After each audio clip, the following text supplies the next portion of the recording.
Bonjour, bonjour, soyez la bienvenue sur notre chaîne YouTube. Alors, si vous êtes nouveau sur notre chaîne, nous vous conseillons d'abord de vous abonner et d'activer la cloche de notification. Alors, nous sommes en mathématiques en classe de première scientifique et la classe des premières d'enseignement technique. Alors, si vous êtes toujours nouveau, nous vous conseillons de suivre d'abord la première leçon que nous avons fait déjà. C'est dans notre chaîne toujours. Feuilletez les différentes vidéos. Vous allez voir la première leçon sur les équations. Puisqu'aujourd'hui, nous allons aller directement sur les inéquations. Il faut d'abord suivre le cours sur les équations pour mieux comprendre les inéquations. Alors, si vous avez déjà suivi la première leçon, passons directement à la deuxième leçon. Leçon 2. Inéquation du second degré dans R. Définition. On appelle inéquation du second degré dans R toute inéquation pouvant se mettre sous l'une des formes suivantes. Voici la première forme. L'inéquation est inférieure ou égale à 0. Deuxième forme, supérieure ou égale à 0. Troisième forme, supérieure à 0. Et quatrième forme, inférieure à 0. Alors, ceux qui ne maîtrisent pas les signes, supérieur ou égal, inférieur ou égal, supérieur ou égal, supérieur et inférieur. Alors, si vous ne connaissez pas que ça, c'est inférieur ou égal, ça, c'est supérieur ou égal, ici c'est supérieur et là c'est inférieur. Regardez bien les chiffres que nous avons écrits à côté. Nous avons écrit le chiffre 4 et le chiffre 7. Alors, quand nous regardons ici, 4 est inférieur à 7, ce qui est vrai. Regardez le signe que nous avons mis à côté. Le signe-ci ressemble à 4, donc là c'est inférieur. Et le signe qui est auprès de 7, ça le signe-ci ressemble à 7 toujours, là c'est supérieur. Donc, si je me mets à apprendre, je vois les deux signes-ci. Si j'ai un peu des doutes, je vais écrire 4 et 7 pour voir que 4 est plus petit que 7. Donc 4 est inférieur à 7. Donc l'élément, ou bien le signe qui est comme 4 est inférieur. Ça se lit inférieur. Et le signe qui est comme 7 se lit supérieur. Alors, j'espère que je me fais bien comprendre. Alors, ce qui est en dessous, ce que nous avons encadré, ça ne nous concerne pas maintenant. Laissons d'abord ça, nous allons revenir dessus après. Passons à l'exemple. Exemple de résolution. Résoudre 2x carré plus 3x moins 2 supérieur à 0. Là, c'est l'équation E1. Résoudre aussi 2x puissance 3 plus 5x carré plus x moins 2 est inférieur à 0. Là, c'est l'équation 2 avec x0 égale à moins 1. Solution. Nous commençons par l'équation 2 parce que l'équation 2 est de degré 3. L'équation 1 est de degré 2. Nous avons déjà fait les équations de second degré ici, c'est-à-dire dans la première leçon. Nous pouvons déjà déduire la réponse, ou bien la solution. Nous allons laisser l'équation 1, c'est-à-dire E1, à votre étude. Vous devez résoudre l'équation E1 et me laisser les réponses en commentaire. Alors, nous commençons par l'équation E2. Nous allons faire E2 parce que c'est degré 3. Avec l'équation E2, vous pouvez déjà résoudre l'équation E1.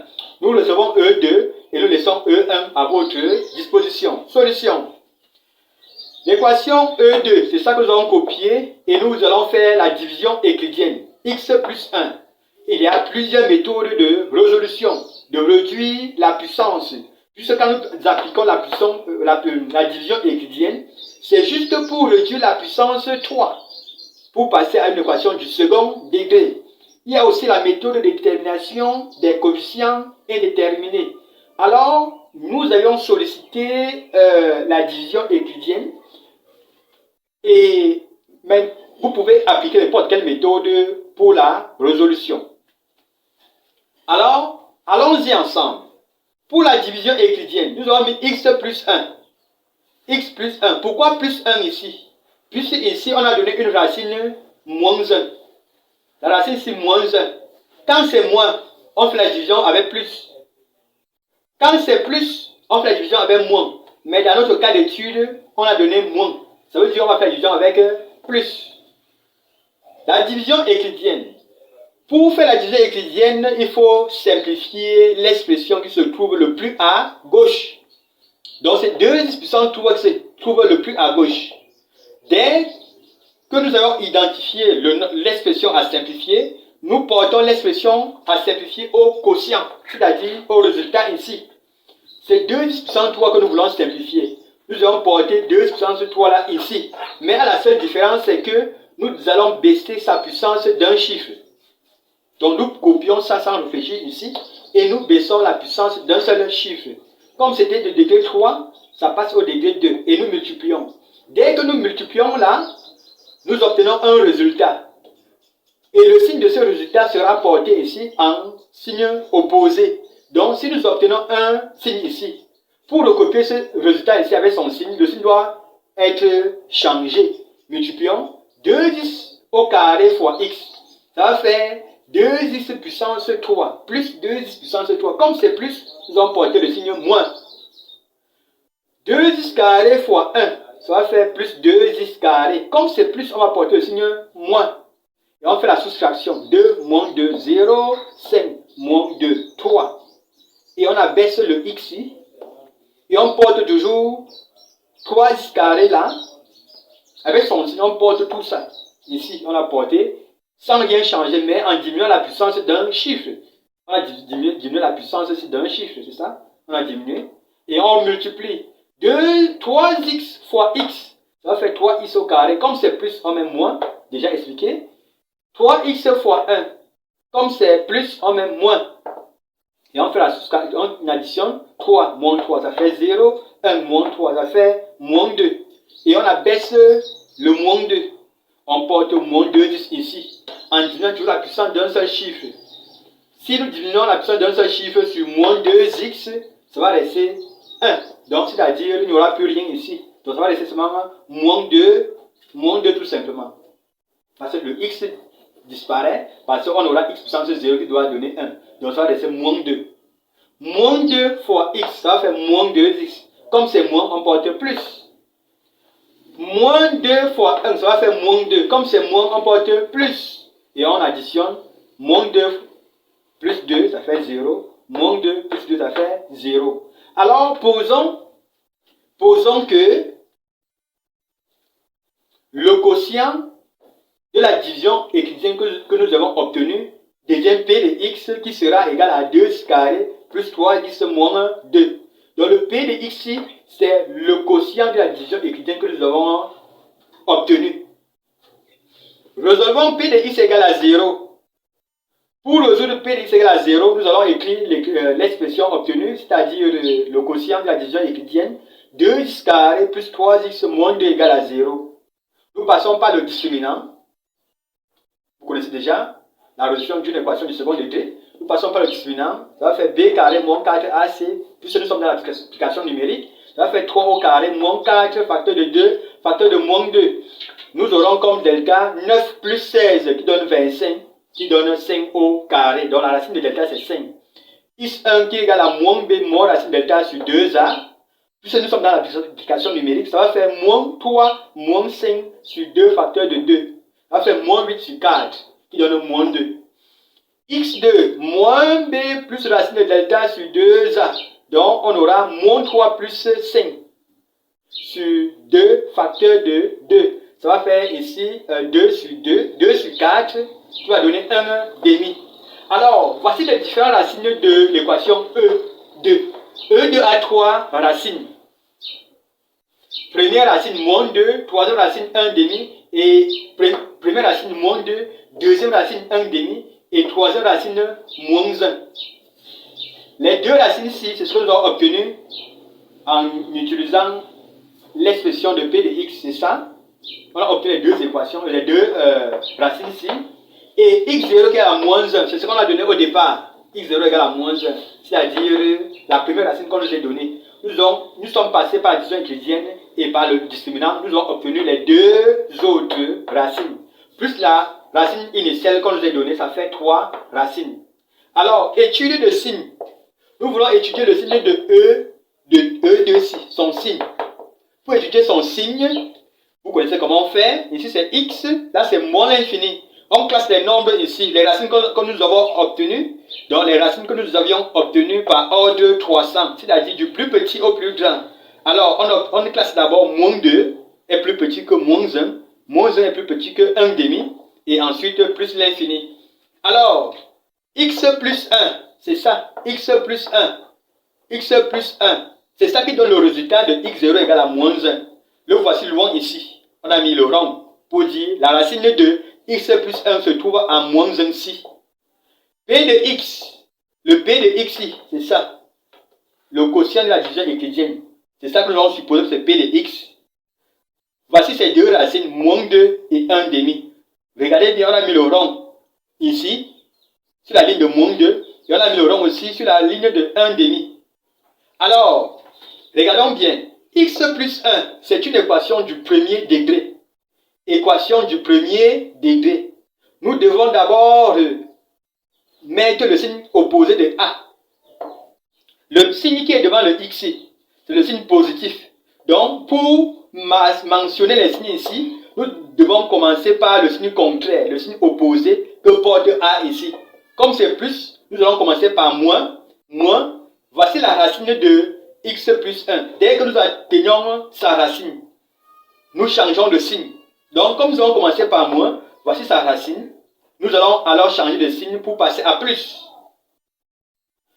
Même chose pour P de X. P de X est une équation du second degré. Voici ces deux racines. Alors, l'équation du second degré, comment nous mettons le signe d'une équation du second degré? La règle dit, pour mettre le signe d'une équation du second degré, on met le signe de A à l'extérieur des racines. On met le signe de A à l'extérieur des racines. Et le signe contraire à l'intérieur. Voici les deux racines. Ça et ça. L'extérieur, c'est là. L'intérieur, c'est ici, dedans. Alors, regardons P de X. Voici 2x carré plus 3x moins 2. Le signe de A, c'est le signe que x carré porte. Regardons bien devant 2. 2, c'est positif. Donc, le signe de A, c'est le signe que x carré porte. Donc, le signe de A, c'est le signe de là où x carré porte 2. C'est-à-dire le nombre 2. Son coefficient, c'est 2. Le coefficient est positif. Donc, on prend le signe là, on met à l'extérieur des racines. On met le signe contraire à l'intérieur. Alors, et on passe au produit des signes. Moins fois plus. Moins. Moins fois moins. Plus. Plus fois moins. Moins. Plus fois plus. Plus. Donc là, c'est le signe de E2. Voici le signe de E2. Moins, plus, moins, plus. Alors, l'inéquation était la question ici était de résoudre l'inéquation inférieure. Donc, nous étions en train de résoudre l'équation inférieure. Ça veut dire que nous allons en déduire le résultat en fonction de ce signe, le signe inférieur. Inférieur veut dire négatif. Inférieur à 0. Un nombre est inférieur à 0 lorsque ce nombre est négatif. Donc, inférieur à 0 veut dire négatif. Donc, c'est-à-dire ce nombre-là est négatif. Alors, dans le tableau, regardons là où le signe de E2 est négatif. Nous avons dit un nombre est inférieur à 0 lorsque ce nombre-là est négatif. Regardons dans le tableau. Le signe de E2 est négatif à quel niveau? Le signe de E2 est négatif là et là. Donc, c'est-à-dire dans deux intervalles. Donc, c'est négatif de moins l'infini à moins 2 et de moins 1 à 1 demi. Donc, nous devons copier les bornes de moins l'infini à moins 2 et de moins 1 à 1 demi. C'est ça. Maintenant, on revient sur ce que nous avons sauté. Comme il n'y a pas d'espace de ce côté, nous allons écrire ici. Donc, voilà comment on devait écrire la solution de l'inéquation E2.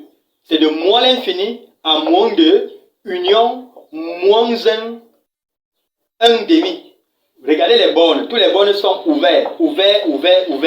Parce que c'est l'inéquation au sens large.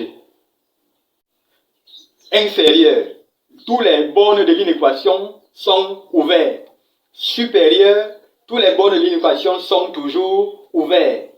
Alors, Nous vous laissons l'équation E1 de résoudre. Vous résolvez l'équation E1 et vous nous donnez vos résultats en commentaire. Ou bien vous nous suivez dans nos différents forums. Nous allons laisser les liens dans la description. Alors, résolvez l'équation E1 tout simplement. Pour résoudre, voici ça. Vous regardez P2. Donc, vous pouvez déjà résoudre. Voilà P2. Vous constatez que P2 ici, c'est ça. Mais votre seule chose à faire, c'est de faire le tableau de signes et me déduire la réponse. C'est-à-dire, me sortir la solution avec le mot, avec le signe supérieur. Vous pouvez aussi vous entraîner en changeant les différents signes. Voici les différents signes: inférieur ou égal, supérieur ou égal, supérieur, inférieur. Donc, en changeant les différents signes, comme nous avons fait là, pour vous entraîner, vous pouvez remplacer les signes-ci et vous faites le tableau de signes et vous en déduisez les solutions. Si vous rencontrez les difficultés, posez les questions en commentaire, laissez vos difficultés en commentaire, nous allons venir pour vous répondre. Ou bien vous nous suivez aussi dans nos différents forums, nous allons laisser les liens dans la description de la vidéo.